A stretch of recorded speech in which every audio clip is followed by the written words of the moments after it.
Finance channel. Don't forget to like, share, subscribe. I have Joe Drgn here with us with Dragonchain.com. Don't forget to check it out. It's den.social. He has a variety of different applications going on. But we haven't talked in a long time, so I want to let you kind of do your thing, man. What you've been up to, and do you have any plans going on with Dragonchain? I remember we had talked recently, and you had a couple things going on in the works, but Right. Yeah, I mean, there's a lot. A lot of it hasn't been announced yet, too. So we have some things, but I've on the update show at least alluded to what the projects are, right? So we're still ongoing with Den.social.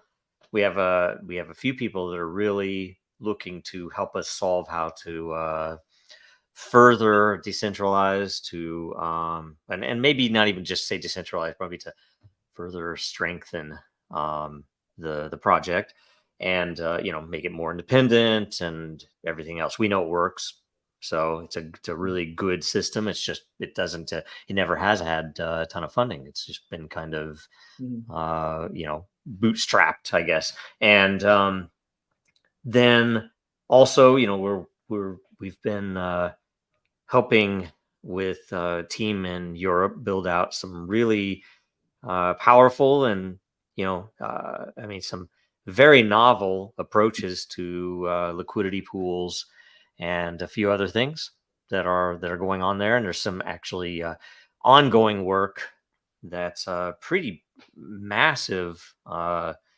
importance, in my opinion, to the crypto world at large. So we're working on that.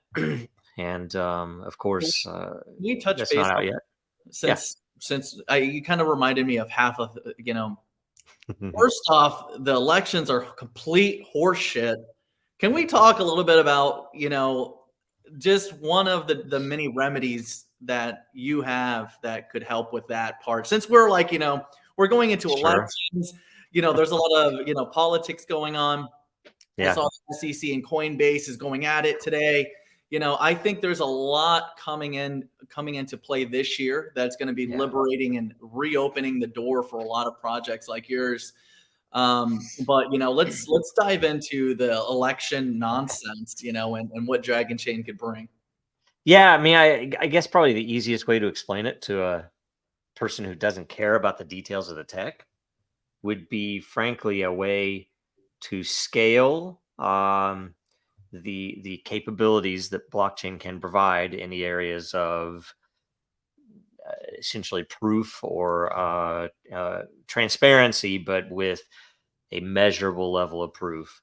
And you can apply that to anything, right? So we of course designed a system that would operate directly on elections, right? And we have a few systems that are in the regular software world, and this, like with Den itself.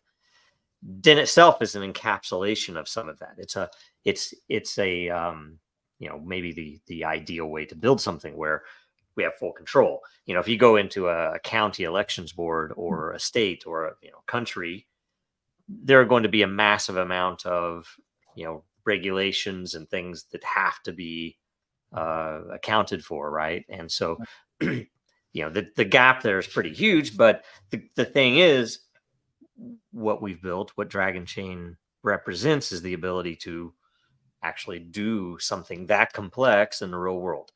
Does that mean we have any takers? No, because essentially elections, nobody wants that. Nobody actually wants. I mean, of the I powers want that to be. like an American product than some voting Oh, machine totally. opinion from some random country.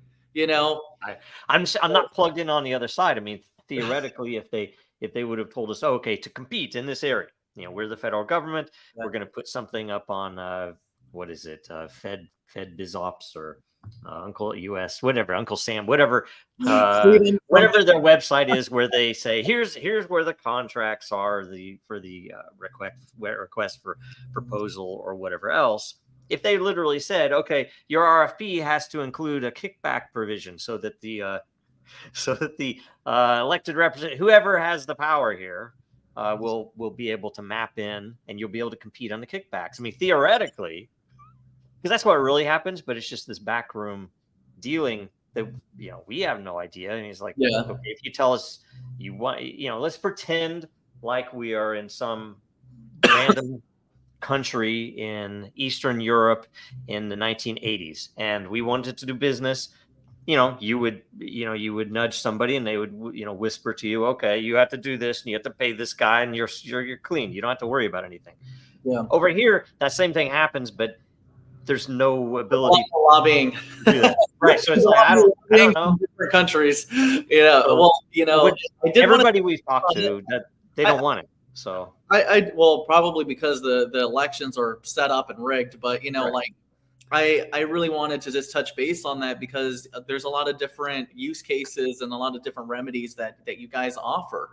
I mean, everyone Right. wants solution, and clearly voting is becoming an issue, and people are realizing that it's rigged or it's manipulated in some sort of way, and blockchain's the answer to that.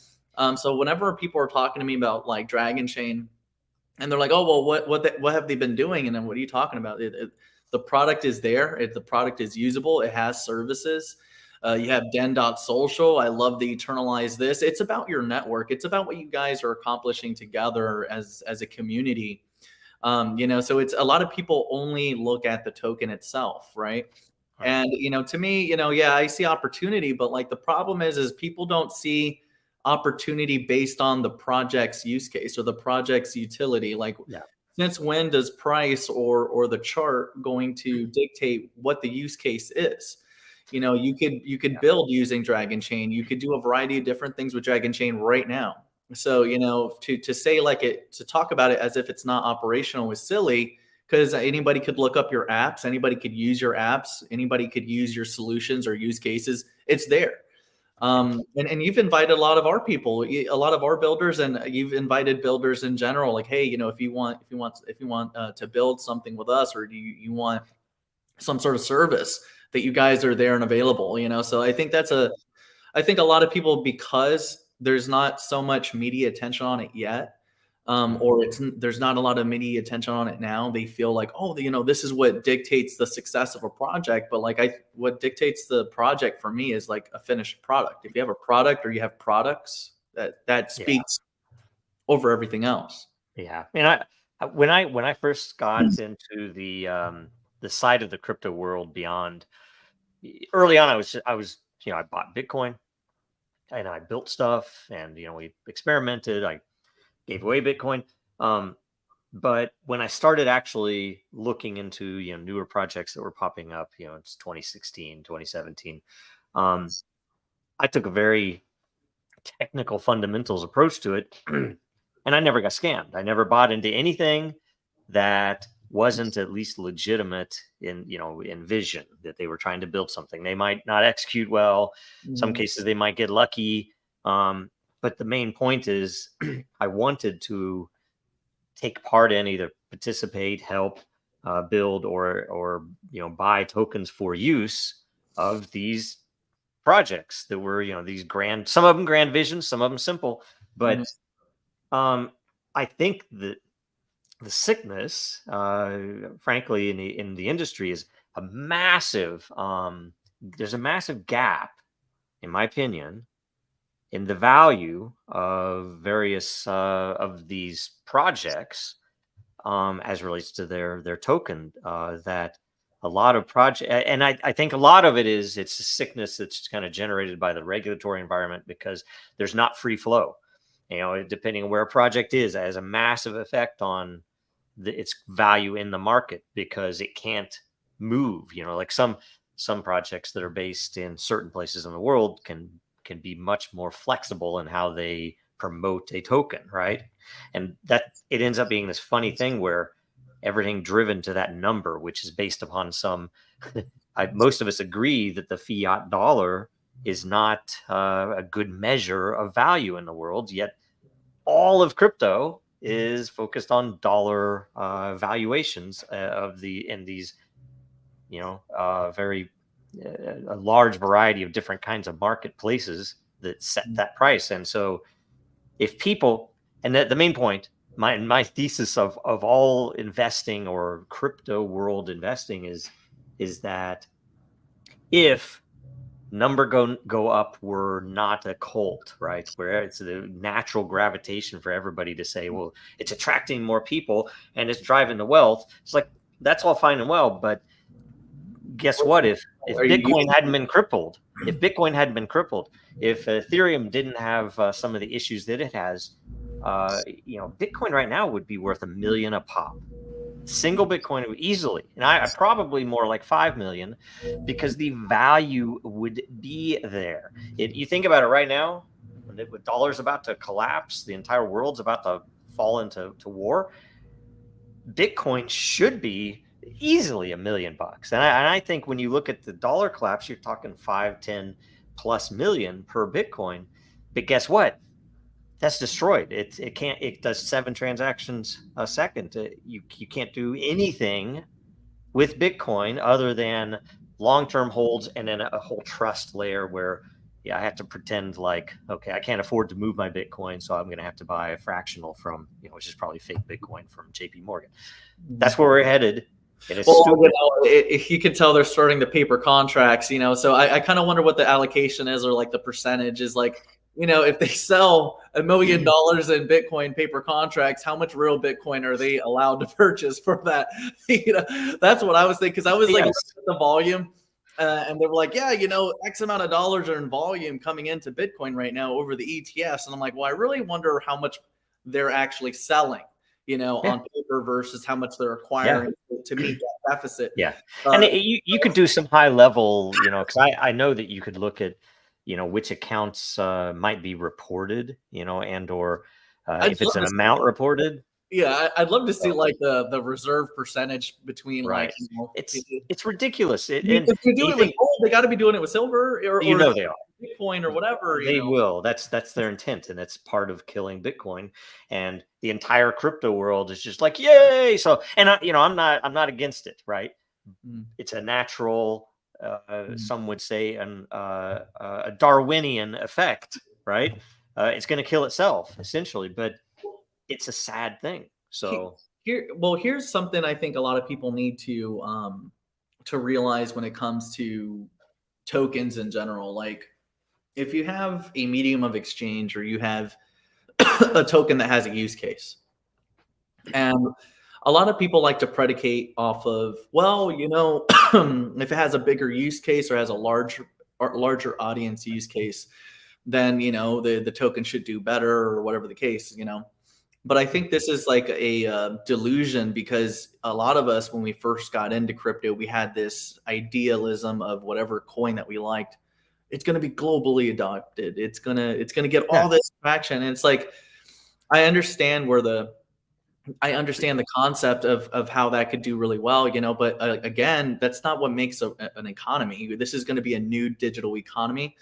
So because it's a new digital economy, you cannot forget about niche markets, and niche markets are worth hundreds of billions of dollars as well. It's not just global adoption. And, and I think that's the bigger problem, like, because a lot of people now, they're starting to realize Bitcoin can't really be used as a currency, just going back and forth between transactions. They're trying, but like, clearly you're going to have those hiccups where the fees get too expensive, or they're not fast enough, or whatever the case. And now, BlackRock and a lot of these other institutions, they're starting to say, well, it can't work as a currency, but it could work as like an asset. It could work as just something that you could hold value in, a store value. So now we're going towards that, and I get that, but going down to projects in, different layer 1s, 2s, and whatever the criteria those tokens are serving. Okay. They could still be worth a lot of money. They could still have a lot of use case, and it just depends on how much value is in that niche. And the reason why I say it just like the way I'm saying it is because I think of Quant. They're a medium of exchange sort of type of pitch. Okay. Let's say pitch, I guess, or their use case is basically for their services, or whatever the case. And the token, and what their services are and what their token is, it has different services that they could do. Okay. But there's, it's still, again, like, it's a medium of exchange for those products or services for that particular project. Okay. But a lot of people have gravitated to this or whatever the case. But like when you take a look at that business model and you look at any other business model like LCX, a lot of these exchange tokens, all of these different models are niche as a medium of exchange for products or services for that project. So a lot of people, they'll say, well, you know, it's for global adoption, global adoption. If it's not that, then it's not that. Well, then how do you explain a lot of these other projects that are niche and they have a token? And it's more about like the community mindset. You know, when you take a look at something, you see the value. If there's a use case, if there's a product or service that's provable, you have applications, you have software, you guys are building.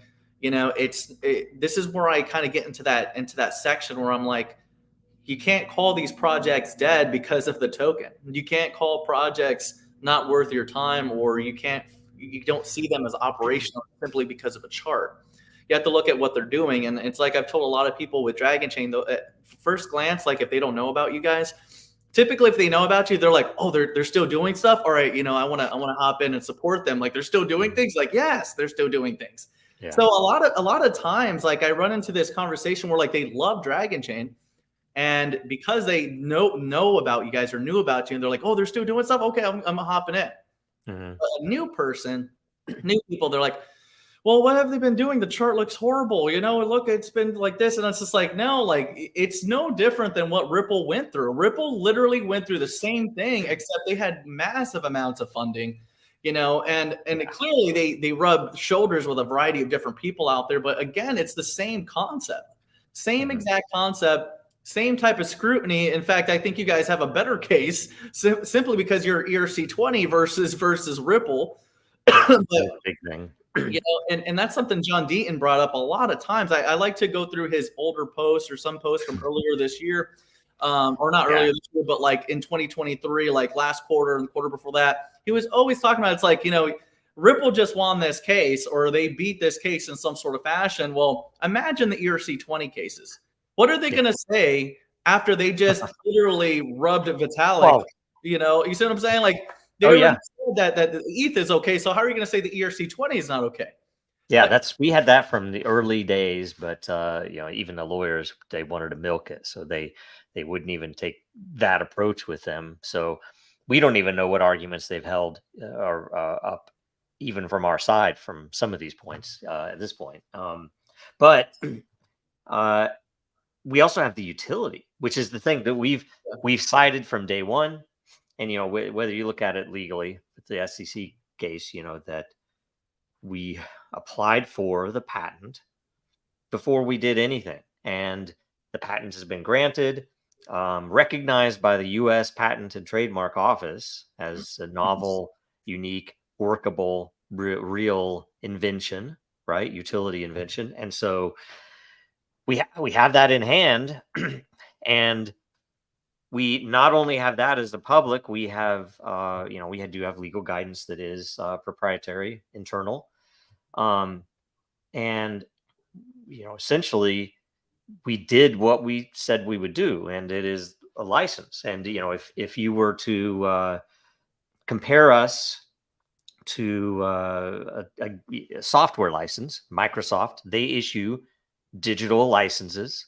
They're not on a blockchain. That is the only difference. But it's still a digital license to use the product.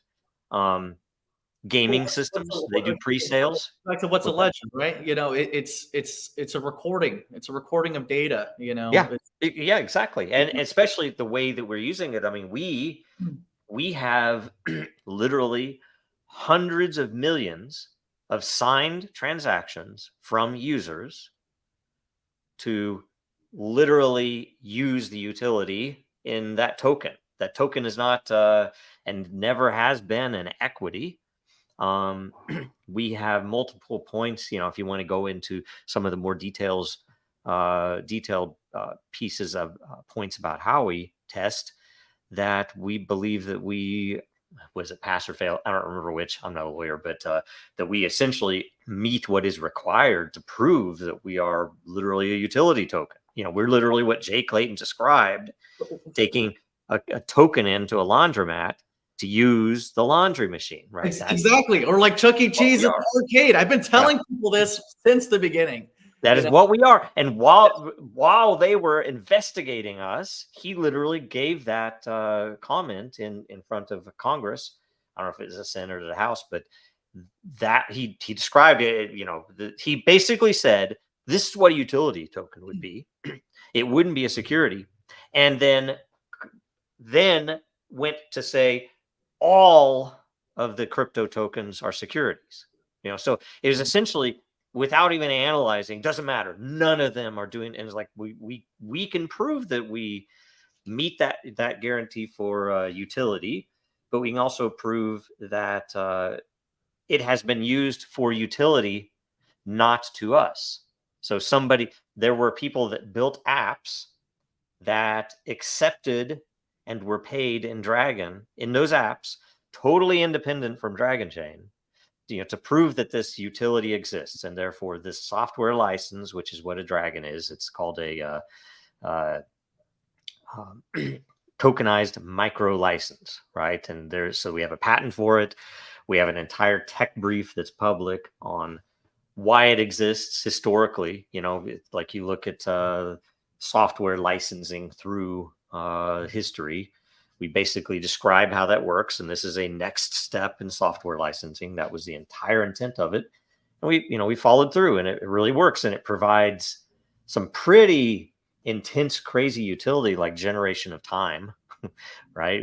I don't want to bore your listeners with it, but it's essentially we have a patent on the use of blockchain to prove that something has happened over a certain amount of time, and to use that measure in the implementation of a security model. So essentially, what's funny is exactly what you were just saying. And mind you, I understand that in the past decade, basically, they have said the exact opposite of what I'm about to say. Okay, because today, when Coinbase and their lawyers were going back and forth with the SEC, they talked about how the Howey test should not, and this is the SEC saying that it should not be something to measure what these tokens could be. So now they're switching tunes, and this is what kind of irritates me about the whole thing, because it's like a lot of people do want to build, or they want to develop, and they want to do things, and a lot of people are, they're people my age, or maybe they're younger people, we're not like, everyone's a little bit new to it. A lot of people are gravitating towards the use case model. Me, I've always gravitated towards it's a credential for a product or a service for that brand. I've always went towards that. Whatever the niche may be, whatever service or product it may be, that's the token it pays for that specifically. So it doesn't need to be a global adoption. It's just for its niche market, no different than like Chuck E. Cheese's selling you credentials so you could play in the arcade games. And again, even if you're not paying for the product or service within itself, if me and you both are at Chuck E. Cheese's and we love this brand, we want to, I'm leaving and I'm like, well, I got $10 worth of, these Chuck E. Cheese credentials. Hey, do you want the rest of my little card so you could play games since you're going to stay here? When you give that to, your son, daughter, it's the same type of peer-to-peer transaction. It's still an agreed upon transaction that doesn't need a permission. If you're within that playground and you're paying for that product or service, or if there's another community member that could utilize that product or service and they don't got it and you have credentials, you give the credential and they could play with the product. And by the way, like, say, expectation of profit, some would say, Pokemon cards for some reason get an exemption from their scrutiny. Classic cars, baseball cards, all these things that normal Americans buy. Well, resellers, see, that's another thing. Resellers are always going to do whatever they want to do. Yeah, like, well, you buy Nike shoes. People buy Nike shoes or Jordans. They use them. They literally wear them on their feet for X amount of time, and then they sell them pre-owned. Well, and think about this. Think about this. So how are you going to, scrutinize over a reseller? Yep. Well, you could have a kid. Let's say, I don't know when Dave and Buster's first started, but let's say Dave and Buster's. A kid goes in and buys a bunch of credits. Early days, doesn't use them. Right? They sit on a shelf. If he finds them years later, he goes in there. It's like, oh my God, these are worth more, right? I can sell these to the kids out front, right? Load up my card, whatever it is, right? That is exactly what they're trying to say crypto is, and yet it already exists out there. I mean, people buy these. Nobody buys a Pokemon card to play the game. Yeah. Nobody buys a baseball card to. They used to have games, I do believe, if I remember right, way before my time, right? Exactly. I used to play with Yu-Gi-Oh cards, Magic Yeah, cards, no, Pokemon, yeah. all So, sorts of cards, but but I didn't see, play the actual trading card game, but we did trade them with friends. We did sell the holographic cards to our friends mhm. or make a trade for certain types of foods or whatever. See what's funny is like it's crypto is so futuristic. We go back to the bartering system somehow. Yeah, yeah, That's what's yeah. kind of funny about the whole thing. But like But it see, does add flow. It does liquefy everything. yeah, So but that's that's, in my opinion, if you want value, yes, you might get lucky for a time picking out stuff with the crowd, and the crowd is the surest indicator of something, going up massively up or down, right? Emotion, but still, positioning is figuring out that project is building the things that people will need, that people will actually pay for, and they're doing it well, not cheating, whatever else. Because if you believe that people are smart enough to, at some point, enough people will see it, and the emotions. And I've said forever that if people think all the ups and downs and the Bitcoin going up like crazy, uh, percentage wise, gains over the years. I think it's a freaking tiny bump. I don't think that's the real. I think the real is when the utility's there, the killer app is there, and people realize, oh, holy crap, this, like, it's the Google of crypto. It's the thing that people can't live without. Um, that's what's needed, and we're not doing it by building meme coins, although they're fun, right? But it's like that's what's needed, because I think when that happens, eh, all bets are off. It's going, Well, what's funny is meme coins, like they start out as memes and they're jokes, and then like things get kind of crazy, and then they're like, well, maybe we can make a use case out of this, yeah, and then you got nothing wrong companies selling something, but yeah, again, everything does translate back to that because even meme coin creators they get bored and they, oh, what can we use this for? Like yeah. it all goes back to that. So Oh, and by the way, yeah, it's all. I don't diss any project, even ones that there are a lot of projects that I don't like the people behind them, or I think they're yeah, silly, but I there's a still don't care. yeah, It's like, there's still going to be a free market for everybody. I mean, like exactly. It for every should be open. It should just be try anything, try everything, because something that I might think is stupid, I might realize, after I see it, there's like, oh, I get it now, you right? saying that there's like an ass for every seat. So, I wanted to get a little bit in your background, just that way, like a lot of people, they this might be their first video or whatever. I noticed on Dragonchain.com, and I do recommend a lot of people check it out to really get an idea of where Joe has worked or who he's worked with, to give you a bigger understanding of his experience, his background, and take a look at the services on the website itself. That's a big deal. But I saw you worked with Coinbase at some point. You worked with Disney at some point. Can you go down that laundry list of companies that you've rubbed shoulders with for any new people? Sure, sure.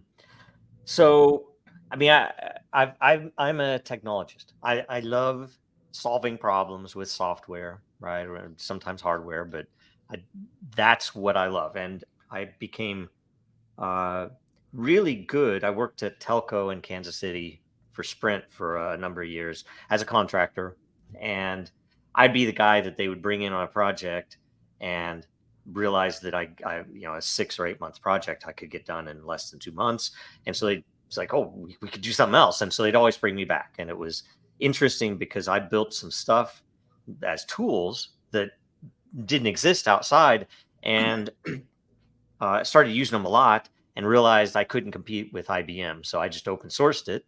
Mhm. And because I open sourced it, I got tons of use. It was essentially the first services oriented architecture that was open source, before it was called that even. Mhm. And I don't claim that I created that tech. I definitely didn't create the acronym, but that it gave me a bunch of experience and information. And then I get a call from Lockheed, and they need me for a project, and my Awesome. wife and we're already thinking about moving out of the Midwest just to try something different for a while. And so I got that job. I had to had to wait for like 8 months or something to take the job because of the clearance and all the rest of that stuff. And I went there, and I ended up working on a whole bunch of projects, but it fit really well because they were all really big systems, mostly FBI, some DoD, military systems, almost entirely biometrics or biographical stuff. Right? Amazing how like Patriots Yeah. just find their way to NYC somehow, some way. You I don't know? something. or we find our way to you. You know. Yeah. Yeah. Well, Um, but it was a culture shock working yeah, government. you saw Because, a bunch of things that you were like, yeah. And then I left there for, just because of other opportunities with independent contractor. So I left, ended up working with some of the same groups, but as an independent. And I ended up, in my opinion, having all the best talent in the entire region because we had this really unique take on it where we were a small company that had a research arm. So guys that I normally couldn't hire, because they're wanting to work for the big guys. I could find a position where I could pay them that they made enough money to pay their bills and make good money, but then they could keep their brain satisfied with work that wasn't just boring, right? So we did a bunch of stuff where we would look at new tech as it came out, and it was fun, but we were building really crazy stuff, and one of the things was Bitcoin. And so we started doing anything we could with blockchain to try to figure out how to I've always thought eternalize this was perfect for Twitter. Like, it was. And now Musk ruined it, right? So it's like it was a free service, right? So and I think the that's lowest so cool. Like tier, when it's just like automated like that. Like you make yeah, something and it could just be used. I've always thought that's awesome. yeah. How did you start rubbing shoulders with Coinbase? Like I was like, how did that happen? While we were in that research group, because we were touching all the crypto stuff, one of the guys, I can't remember what it was, but we were building something. We were, in fact, I'm pretty sure I think I know what it was. Never was released. We were building something that had some crypto payment integrations that we were doing, and I can't remember which language. Might have been Python, might have been Go, but the language, there wasn't a developer kit, an SDK for that language that Coinbase had. So one of our guys just built it. Right, we built it. We put it out there, and we get it in any language, right? yeah, totally, yeah. And this is way before Dragonchain. This was that other group, but we put it out there, and then a few months later we get a call from them, and You ever met Brian Armstrong before? no, heck No. nope. In fact, I'll tell you, I dealt with someone back then who is a big crypto name, but I won't say who it is. There, but anyway, so we Okay. we one way or another, they asked us to build a bunch more. So I think we built 2 or 3 of the other languages for their SDKs, and that was way back. I don't know, they probably have either dropped it or changed entirely. Who knows? But either way, it was fun. It was the first time that we were. That I or we were ever paid in Bitcoin. So that was pretty cool, right? That was one of the big reasons we wanted to do it. It's like, we get paid in Bitcoin is awesome. That is awesome, man. Like I kind of, when I read your bio, I was always like, man, how did you get like all these different spots? And it's you have, what's cool about what you do is like when you're providing service for what your talents are, your experiences, like you could be contracted by different entities, but you get to stay and that's the best part, about being like an entrepreneur or being a developer or I would say a technologist, if anything, for how advanced you guys are. But I've always liked it. And I always tell people, because they're like, oh, well, what's Dragonchain do? And I give them the website and they're like, I don't want to go there. And I'm like, what do you mean? Just click the link. Like, go look at the website. It's actually about dragons in time. And we're probably the best position. It's like, what's funny is like, they want to know, like, for instance, sometimes, they'll be like, well, what do I want to buy? Well, I want to do this or I want to do that. And it's just like, okay, I need one of those, bro. Yes. Yes. I'll get you a code or something, right? I wouldn't mind a Dragonchain hoodie. That'd be pretty badass. I think you got to start getting those rolled out because a lot of people love ours. We have those. We have one with. Trying to think. I'll have to look. We have a few different ones. So, dude, I would list them somewhere or send me one. Dragonchain.store. On that stuff. If you're okay with me plugging that, Dragonchain.store. That's there. Yeah. Okay. Dragonchain.store. Yeah. So I'll go there. I'll get everything I need. But I love doing that, because it's like, I believe in you first off, but I believe in the technology. I believe in the product. I see you guys are doing things. You guys have built things, and I don't feel anything compared to you guys, but whenever I'm looking at projects and I see applications or I see products or services that are there to be utilized or used, and you're offering that service, that's a huge thing for me because a lot of what's sad is like 99% of projects don't have that. They don't have a software. They don't have an application you could view. They don't have anything you could use. They don't really have any proof of, I like to say proof of work. I know it's not proof of work in the Bitcoin sense, but for me, whenever I'm talking about a project and I see a product or service, and this to me is real proof of work. This is proof that this is something usable. It's proof of concept. There's customers for this. There's people using it right now. Like whenever I logged into den.social, I saw people using it. You see what I'm saying? And a lot of people forget how big this world is because this world is big.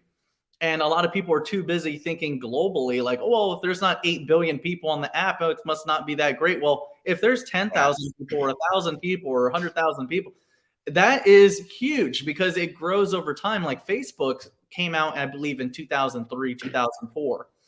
And it didn't blow up to where it's, for what it is now, I feel like it's peaking. But, when you take a look at decentralized applications, or you're taking a look at the new technology or a new model in which you could socialize with people, like with den.social, I like how, you could, like, basically the users credit your credibility based on what they want to give you in terms of energy or the different points that you could use to provide a credential to somebody's credibility on what they're posting.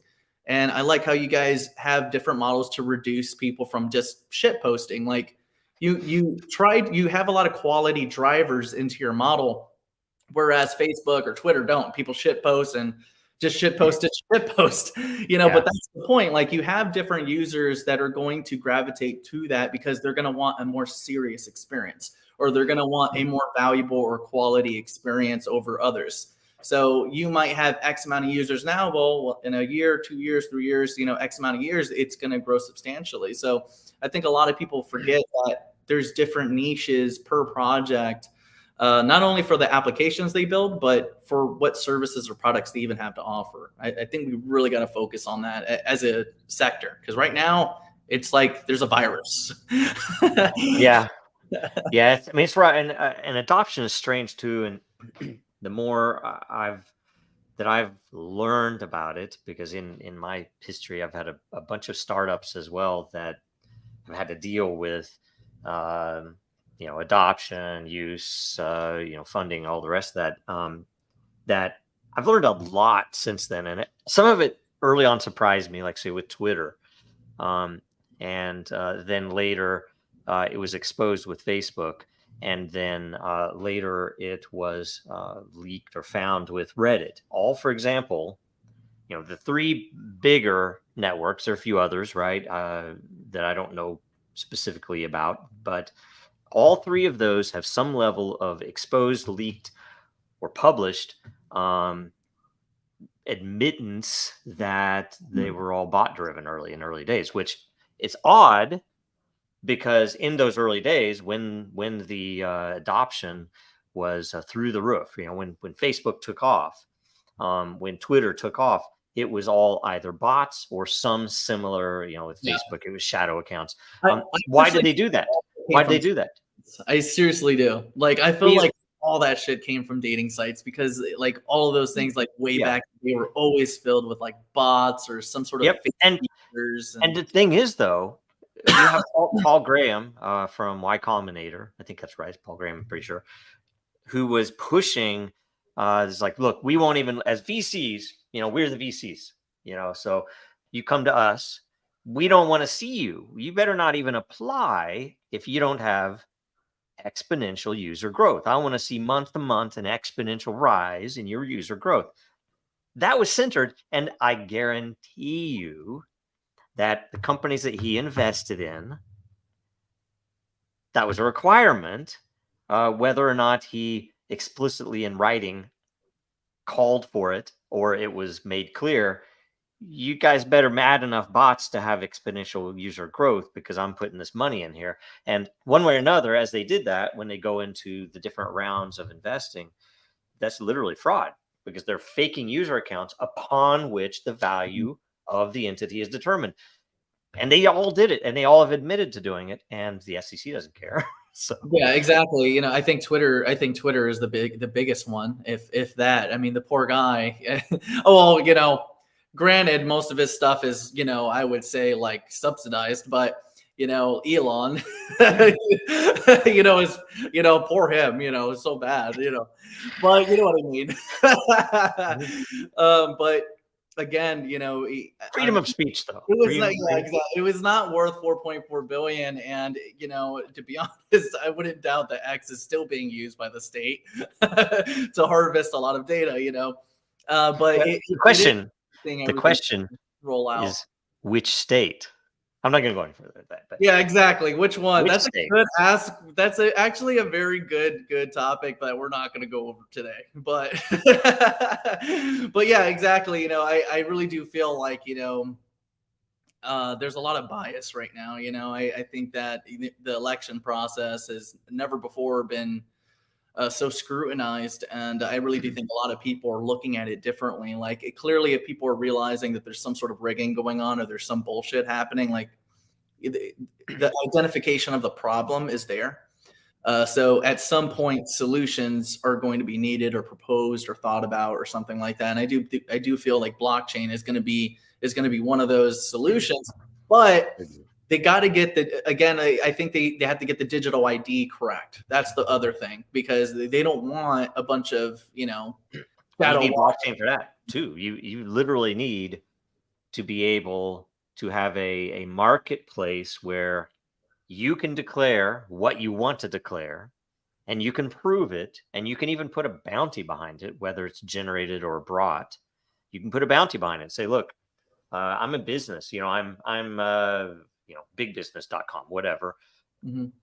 I need to prove that this is really me. So my signatures, when I'm interacting with customers, I can prevent tons of fraud that happens in the stupid banking world right now if you just use this technology well. And there's no honeypots, because the people would hold their own identities, right? But that bounty would provide the ability to incentivize people to identify fake users, and with risk, so that it's not like I could just report everybody and some of them are bots and I'm going to get, no, you're going to lose all your money. You're going to be thrown off the system. So it's like you would have a market-driven, market-valued prediction market, essentially, on which identities are real. And guess what? A lot of these corporations do not want that, because it'll expose them to how few actual users there are compared to what they've been reporting, right? So they don't want to hang. So I feel like the numbers that they display for like human population is like drastically lower than what they've been saying. Seriously, because honestly, what's gonna, like, for me, I always feel like, maybe there were a lot more people that died during COVID than we think, or like maybe there's a lot less people, because like, how they're always propagating to us, there's like, overpopulation. There are too many people. We need to kill some of you. There are too many. Or like, well, let's say without the genocide part, okay? Let's say say just for the benefit of the doubt, they're not doing that, okay? clearly they are. But let's say for just the benefit of the doubt here, I've always felt like they're propagating overpopulation to make it sound like there's too many of us, but like I feel like there's too little of us. Like there's probably not this many people out there as they say. And I don't know what Musk's driver is on that, but that's a big issue to him, which is interesting. But it's probably because he knows how many fake users are on Twitter, and I'm never going to call it X. Twitter lies forever. Like he's building up his user population because he knows how many humans are on it. Well, I bet you it's not even a close number. I bet you it's like 80 to 90% of users are fake and only 10% are real. Like there's just no way. A lot of these users be like 200, 300,000 users or 300, 400,000 followers or whatever. I mean, almost always it is the case. If the military wants a bigger budget, they're going to amp. They always have, and everybody knows it. As a kid, I didn't understand that. It's like they're saying that the Russians have this many nukes, and it's like, well, Joe, they want more money, right? So they need more money in their budget to buy more nukes, whether or not the Russians really have that amount. And if you don't think they're doing the same thing with everything else, it's like, yeah. What's so stupid about this whole thing is like, I won't get too far into details, but it's like you take a look at what's going on with like Israel, Ukraine, and Iran and Russia, and you have a lot of foreign interest of the same fucking entity everywhere. Same type of backers, same type of everything, and it's just like I don't really understand the whole concept of it. It's like some sort of like. I don't know. I feel like it's like just an idea to propagate a story as to how these lands combined it or something. I don't know. Like, I guess maybe it's politically incorrect to say that you're annexing land, and they're trying to make it look like they're not annexing land. Do you see what I'm saying? You can see where I'm coming with this? Well, okay. So of the founding fathers, one of them said, and maybe it was Tocqueville, that it's going to last as long as people don't realize they can vote themselves more money, right? That was the quote, right? And so some people throw that out there as like, this is our problem. And it's funny because it is far worse than that, because it is that it didn't last as long. Essentially, you think about it. Look at the returns that a nation state will get in buying off a handful of U.S. senators. The returns are enormous. You're talking trillions of dollars of value for maybe $100 million that we're going to spend somehow through, paying their cousins and nephews. Maybe it's just because like the U.S. doesn't really, or like maybe the Fed, they don't really like see it as a real resource. Like when they're printing cash, like do they really like for me and you, right? Like we look at it and we have to understand the value. What do you think they're doing? What do you think they're doing? I tell you what, if you were somehow in the position that you were able to kill off all of your enemies on a ship in the North Atlantic, and you now were able to say, okay, we're going to print everything out of thin air, and we're going to do this dance with the U.S. government, and it'll all be in gold. Okay? Exactly. Let's pretend you're in that position, and you realize now your clients, the U.S. government. Treasury isn't accounting anymore for all this. They aren't checking you're actually holding the amount of gold, and they know you're not, right?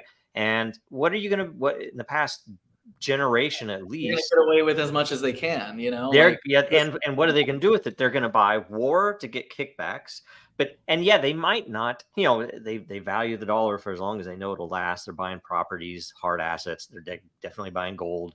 They're buying stuff. So it's an interesting thing, and yet there, I said this on Twitter. That's my litmus test for anybody in government. Is the Fed is the spring of all evil in the world. It's odd to me that it's that simple, but I can't think of a single thing in the world that is distasteful, dishonorable, or evil that would not exist, or at least would be radically less powerful if it did not have a source of infinite wealth to be to be used. That's what they do. So they start any war, they can spend trillions of dollars. the amount of money that they've spent in Ukraine could what was it for every homeless person? I mean, it's the ridiculous Yeah. amount of things they could be doing here. They cleaned up California do that one time, you know. Yeah. It is kind of crazy the power they pretend to not have and then they do have, you know. Yeah. One thing I've been paying attention to in terms of the currency is the reverse repo market. JP Morgan had stated that they're using it as a backstop to pretty much save any banks that might, you know, roll over. And I've been watching it for about close to a little bit over 1.5 years now. And I saw it drain out from 2.8 trillion. Right now it's at like $583 billion worth of a liquidity pool. And, you know, again, this is a pool that got liquidated to zero during COVID. So like March 13th, 2020, this thing liquidated to zero. And then you had like false flag event happen. And you already see the bullshit they're coming out with right now, where it's like, I wonder what the next false, like, I mean, I've been telling our guys, like right now, we're in that like annoying, like it's like long hair when you're trying to grow long hair and you get to that length where it's too short and it's not long enough. That's where we're at in the market. You know, that's the best I could describe the feeling, because it's like, you know, we're there, you know, halving is there, like all the mixture is there. And we're still seeing a stagnancy in the markets, but it's like the eye of the storm. And that's kind of where I feel now, because it's like I'm looking at this pull and I know it's being used as a backstop. So once this thing runs out, okay, well, you know, you have the Frank Dodd Act where, you know, we can't bail out the banks anymore, you know. So what are we going to do now? We're going to steal deposits. You're going to steal depositors' money. So we're going to have a bail-in this time. You know, so I've been warning our people, like, you know, we might see a bail-in happen this time. I mean, who knows? I doubt it. Will the government allow a bail-in to happen? I don't know. We'll see. If all the brick and mortar stores or brick and mortar buildings are closed down and banking goes entirely mobile app, which very is likely, a lot of banks shut down just this month. So, you know, if they, you know, turn it off, all these banks to where you could only mobile bank, then what's to say, oh, we have a network outage for a couple days, or we have a network outage? Because, I mean, during the Great Depression, that's what they did. They just closed the banks and said, well, you know, the bank's closed right now. Well, what's going on? Well, the bank's closed. Yeah. So, you know, that's where I see this country going. Like, I mean, we'll see what happens eventually as we get closer to March, but I personally feel like this thing is going to crash to zero. And then there's going to be an excuse as to why people can't get money out of their bank accounts. So I really see that coming. You know, I feel like a lot of people need to, you know, prepare themselves outside of the digital system as well as inside the system, and just diversify just in case, you know. Yeah. Because I mean, that's basically what happened last time. I mean, I don't think it's going to be like a lot of people are starting to talk about it now, where it's like a slow drain. Like, it's like, oh, it's draining slowly, but the last couple of weeks, and it drained 20-40 billion. And back then, like last year, it took like a month, 2 months to see 50 billion leave. Accelerating. Like, we're watching it go faster. So like, because I'm watching it go faster, I'm like, there's probably other banks that are like using this backstop. They're rolling over, you know. So I think we will have like another banking crisis on our hands. I just don't know how the government's going to handle it. I mean, the Frank Dodd Act is there where they say, well, we're not going to bail out these banks this time. This time it's on you guys. Like that's kind of where I see this going, you know? So, well, I mean, I don't know the details to that level, of course. I mean, that's so hard to predict some of those things, but I'll send you a link on it. So we're going somewhere that's not good. But long term, it's organic, it's necessary, and I think we will. It's a chance to become free. You know, we've been enslaved since 1913, and a collapse is a definite chance to wake people up, because people watching sports ball. People watching Netflix, they have their circus. People eating McDonald's, they have their bread.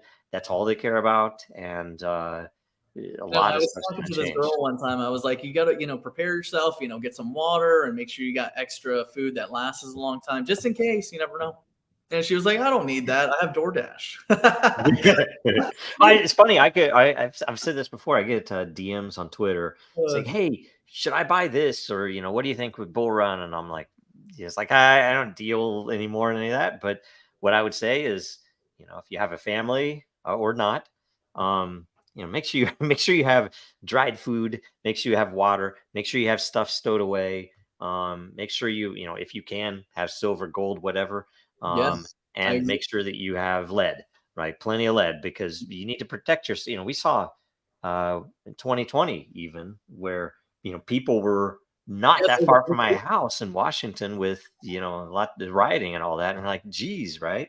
yeah, there Um, were people. I forgot about that actually. There were, I mean, whenever I think back to those times, I think about Walmart getting robbed, but like I forgot that um, there was actually like entire neighborhoods getting robbed yeah, or getting home invaded. yeah, This was back when I used to live in Florida. There was a huge broadcast at the time, and Rick Scott or whoever was there at that time was like, "Oh, I dare you guys to go break into these homes," And I'm sure like other states had them like where they were like, "Oh, a lot of these are 2A states. I hope you would," you yeah, know. But again, that's how real life could get, and yeah, there's a variety of things that come along with that could yep. happen. And And if you're and talking about look up. I mean, it's you know, if anything else, even if you don't do it, it is very interesting to look up. When because there are a lot of things online on shit hits the fan scenarios, and I'm talking. It's really interesting to go because it's neat history. It's like when this happened, people were trading lighters, people were trading liquor, right? Because they need something, and liquor stays forever, and mm, it's useful. There's calories. Um, and so it's interesting stuff. It's like, so yeah, I mean, just fill your liquor cabinet. That's a good thing to do. yeah, I think so. Anyway, Like the right. cheapest liquor possible. Speaking of which, man, I'll be really honest with you, Joe. Like, man, I've been going through some shit, and even during my downtime, I've been like, you know what? This is the worst coping mechanism, but I'm gonna go have a drink. Yeah, And I yeah. always admit that too. I always tell like anyone that I'm next to, I'm like, I'm kind of stressed right now, and I know this is probably bad for me, but I'm gonna go get a drink. Well, I don't know. I look at it, moderation and everything, but Yeah, you don't look over. at what Course. you look at why does it even exist? It exists to store calories. It was a way to store wheat and other grains, right? I mean, that's what it is. Um, so it's a human thing. I think it's a natural thing, and Yeah, anyway, exactly. Well, Joe, well, before I let you go, is there anything you want to share with us before you go? We kind of hit a lot of good topics today, yeah, but yeah. anything Um, else? I guess if you don't mind, I'll say Dragonchain.store merch. Yes. Legalfund.dragonchain.com. We accept a lot of different cryptos. If there is a crypto there that even if it's a shitcoin, the lawyers have already agreed to accept it. So you just tell us, hey, I can give you a bunch of whatever. We'll set something up. But we need to pay the attorneys, and it's been expensive, and we've run out of those funds. So we're like, okay, we're asking for that, and dealing with it as we can. Um, and then also probably if people would want to watch the World Blockchain Maybe Roundtable, we should maybe we it's should get some of that out. Uh, yeah, it's every Thursday. So it's tomorrow. It is at 10 o'clock Central, 11 o'clock Eastern, and in the U.S. And essentially, we have a panel of people that are well established and situated in the blockchain tech and or in the communities. And we welcome, like, say, if you'd ever want to come on there, open invitation anytime. It is the first ever show run as a DAO. It was created where uh, when it started, nobody owned it. And as we have had shows, the number of views we get dictates the number of NFTs that are generated that are distributed to the people who are on that show every week, right? And so then we have and people who ask questions. So if you even come and ask a question in Den.social on World Blockchain Roundtable episode post, it'll get on there, and then you'll get rewarded. And it's a fun thing because essentially all these people control the way the program works, right? You can say, oh, we're going to vote out that segment, it sucks, or make sure Joe can never host again, that type of stuff, right? So it's pretty cool. Anyway, No, I always share your posts and all that whenever you guys have that broadcast.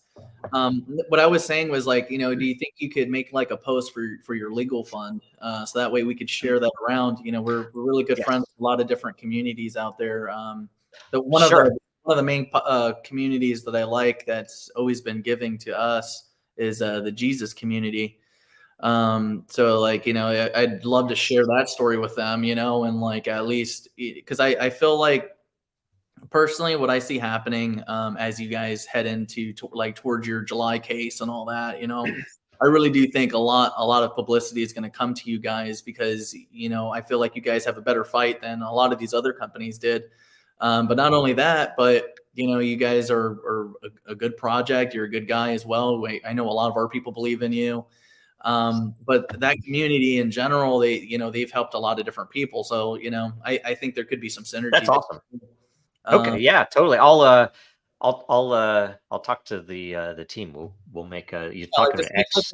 make like a nice post or whatever, and I'll share it to some of the leaders out there, and hopefully we could help you guys out. I don't want to see another bullshit like what happened with Library Coin.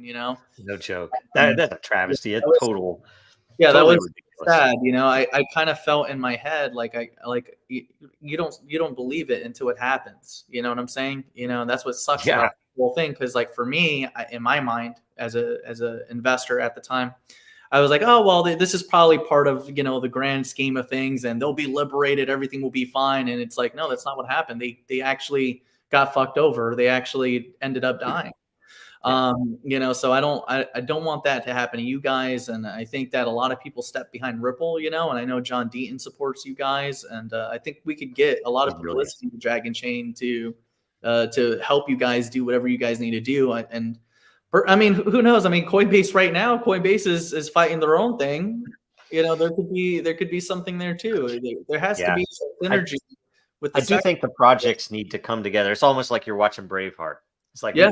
we need to come together because separate they're going to kill us all. They're going to get us all no matter what. And it kind of I would say I'm annoyed. I would say I'm frustrated. Um, so far, the guys with the really big money, you're talking about the Binances, the Coinbases, they have it within their power. It would not take a bit of freaking pittance Mhm. to help us out, right? So far nobody is, right? So which is kind of frustrating because I'm like, look, there's some strategy behind it, even if you're Coinbase or Ripple, even now, or that they could come and partner with us to help us because it's going to help them. Mhm. But so far, no. So Well, that's what I'm saying. I mean, if we could form together, just different communities, I think the publicity will help everybody. I think it's a yeah, big story. I think Dragon Chain, Dragon Chain at the time was as big as Ripple at the time. Like when this whole mhm. thing blew up, you guys were what, almost $5. It's So five 512 or something like that. like It it's was a pretty crazy. pretty big Yeah, deal. You guys had a lot of backing, and then this happened, and like the volatility was definitely a lot crazier simply because of the token supply. yeah, You didn't have as much volatility with Ripple at the time, I think, because it had so much supply. yep, But again, it could very much go the opposite way with enough eyes and enough support. And I think you do have enough support. Like I think not only from us, but from a variety of other communities that I mingle with, a lot of different leaders that I know. And I think Coinbase and John Deaton and a lot like Ripple people, like I know a lot of these people could actually like, pull yeah, together for something like your project. So yeah. let's put that in our hearts for Joe, and let's definitely get some support out to these guys, and let's make sure that when he does make this post, that we share this around and actually talk to people we know. To see what kind of attention that we could bring to them, and how that could help even your other projects for those admins out there that are watching us. So from here, guys, thank you for coming in, Joe. I appreciate your time. This is yet again another hour live stream with us. I think our conversations are really the best. Yeah. But I'll cut this one short, and thank you for coming. Thank you for having me. If anybody needs anything, just let me know. Perfect.